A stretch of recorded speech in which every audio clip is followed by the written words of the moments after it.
28 दिसंबर 2021 को government of India ने direct selling और एमएलएम के बिजनेस को लेकर नए रूल्स एंड रेगुलेशंस पास किए हैं। तो इन नए रूल्स एंड रेगुलेशंस को डिक्लेयर करने के बाद मार्केट में बहुत सारे रूमर्स फैल गए कि इंडिया में डायरेक्ट मार्केटिंग और एमएलएम के बिजनेसेस को बैन कर दिया गया है। लेकिन क्या आपको सच में ऐसा लगता है कि इंडिया में एमएलएम के बिजनेस और डायरेक्ट सेलिंग के बिजनेस सिर्फ एक रूल की वजह से बंद हो जाएंगे या बैन हो जाएंगे? मुझे तो नहीं लगता। नमस्कार, स्वागत है आप सभी का आपके अपने YouTube चैनल पर, जहां पर आज की वीडियो में मैं आपको बताने वाला हूं इस न्यूज के बारे में सब कुछ। आखिर इंडियन गवर्नमेंट की एमएलएम और डायरेक्ट सेलिंग के बिजनेसेस को लेकर नई पॉलिसी क्या है और क्या नए नए रूल्स एंड रेगुलेशंस इंप्लीमेंट किए गए हैं। और इसी के साथ साथ आज की इस वीडियो में मैं आपको बताऊंगा कि इन नए रूल्स एंड रेगुलेशंस की वजह से डायरेक्ट सेलिंग की कंपनीज और एमएलएम में क्या फर्क पड़ने वाला है। तो आज की इस वीडियो के एंड में मैं आपको सबसे ज्यादा इंपॉर्टेंट चीज बताऊंगा कि क्या एमएलएम के बिजनेस और डायरेक्ट सेलिंग के बिजनेस सच में बैन होने वाले हैं या सिर्फ रूमर्स हैं। तो आज की इस वीडियो को पूरा देखना और वीडियो के किसी भी पार्ट को मिस मत करना। अगर आपको जानना है कि एमएलएम यानी मल्टी लेवल मार्केटिंग क्या होती है, चेन मार्केटिंग क्या होती है और इसी के साथ साथ डायरेक्ट सेलिंग का बिजनेस कैसे ऑपरेट किया जाता है और इन सारे बिजनेस के पीछे कितनी सच्चाई होती है, इसके बारे में मैंने एक डिटेल वीडियो बनाया है। तो इस वीडियो की लिंक जो है आपको डिस्क्रिप्शन में मिल जाएगी। इस वीडियो के बाद उस वीडियो को जरूर चेकआउट करना। इंडियन मार्केट में बहुत सारी एमएलएम और डायरेक्ट सेलिंग की कंपनीज हैं।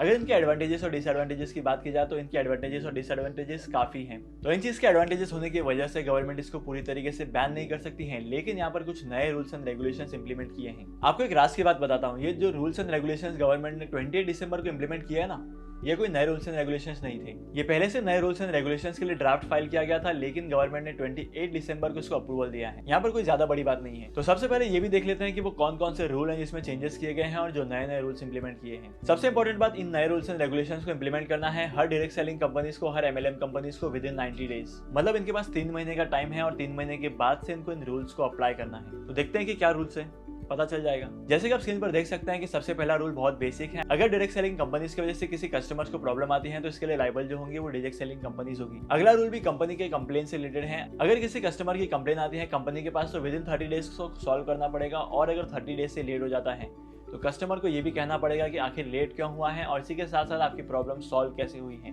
इसके अलावा बहुत सारे रूल्स एंड रेगुलेशंस हैं जिसका लिंक मैं आपको डिस्क्रिप्शन में दे दूंगा, वहां पर जाकर आप आर्टिकल को चेक कर सकते हैं। लेकिन आपको मोटे मोटे शब्दों में बता देता हूं कि वो कौन कौन से रूल्स हैं। पहले एमएलएम और डायरेक्ट सेलिंग कंपनीज में क्या होता था कि आपको एंट्री फीस देनी पड़ती थी अगर आपको उसमें इनरोल करना है तो। लेकिन गवर्नमेंट के नए रूल्स एंड रेगुलेशंस के हिसाब से आपसे किसी भी तरीके का एंट्री फीस चार्ज नहीं किया जाएगा। कंपनीज आपको प्रोडक्ट बेच सकती हैं और उस प्रोडक्ट के पैसे ले सकती हैं, लेकिन किसी भी तरीके की एंट्री फीस नहीं होगी। और तो और कंपनी के जितने भी डायरेक्ट सेलिंग एजेंट्स होंगे उनकी डिटेल्स कंपनी के पास होनी बहुत जरूरी होगी। अगर कंपनी ये डिटेल्स नहीं रखेगी तो कंपनी के लिए बहुत बड़ी इशू क्रिएट हो सकती है। होप करता हूं कि अभी तक आपको बेसिक से रूल्स के बारे में समझ में आ गया होगा कि आखिर नए रूल्स क्या हैं। लेकिन पर्सनली मुझे ऐसा बिल्कुल भी नहीं लगता है कि नए रूल्स एंड रेगुलेशंस की वजह से एमएलएम या डायरेक्ट मार्केटिंग की कंपनीज पर कोई असर पड़ेगा, क्योंकि नए रूल्स एंड रेगुलेशंस का ड्राफ्ट जो है वो 2016 में ही बन चुका था और ये कुछ साल पहले ही आ जाना चाहिए था। तो यहाँ पर मार्केट में जितनी भी डायरेक्ट सेलिंग की कंपनीज हैं या एमएलएम की कंपनीज हैं, सभी को पता था कि क्या रूल्स एंड रेगुलेशंस होने वाले हैं। तो मार्केट की 99% की कंपनीज जो है इन सारे रूल्स एंड रेगुलेशंस को फॉलो करती हैं और ये सारे नॉर्म्स को फॉलो करती हैं।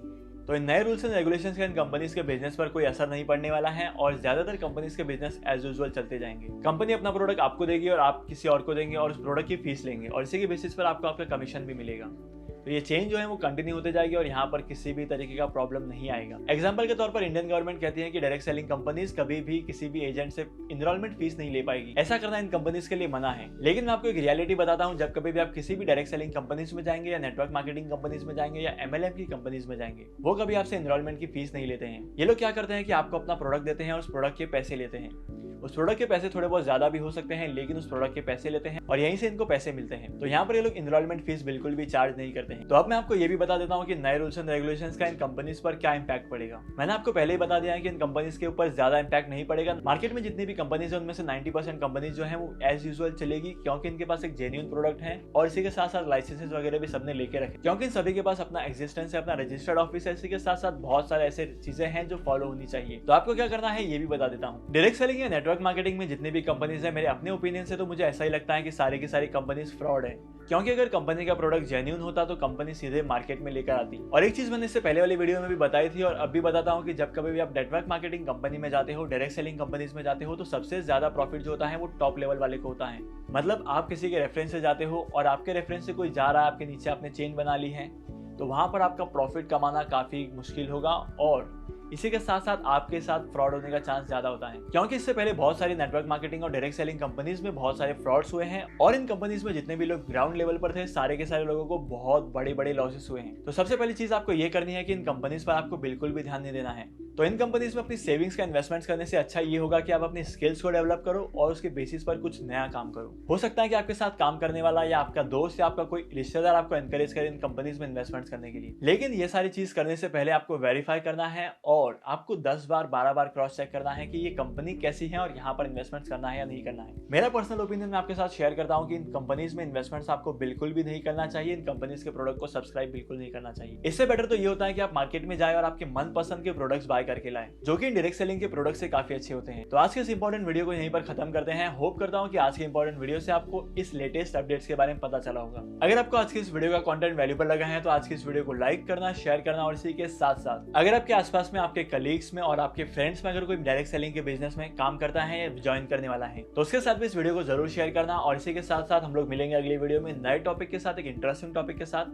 तब तक के लिए signing off and happy investing.